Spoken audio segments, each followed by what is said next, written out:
Teď tu máme příběh, který jakoby se stal ve vzdálené divočině, ale je skutečně z České republiky. Celou noc musela strávit v lese na Jihlavsku 57letá žena. Uvízla totiž v kořenech stromů, odkud se nemohla dostat. Navíc ze šoku ztratila řeč a tak si nedokázala ani přivolat pomoc. Tento neuvěřitelný příběh má naštěstí dobrý konec. Ráno se ženu podařilo nalézt a je v pořádku. Tak tady mě sjela noha.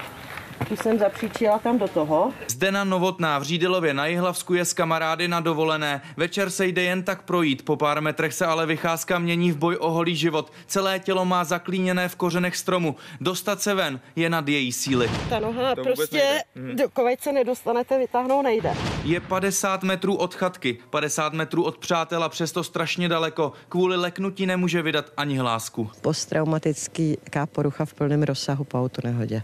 Takže když se leknu, tak prostě najednou přestanu mluvit. Ubíhají minuty, pak celé hodiny. Paní Zdena je stále kořenovým vězněm. Marně ji hledají kamarádi.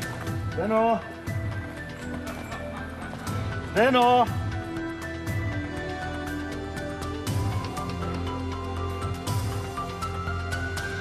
Ve tmě chodili pár metrů od ní, neviděli ji a ona se jim ozvat nedokázala. Bouchání do kořenů nebylo slyšet.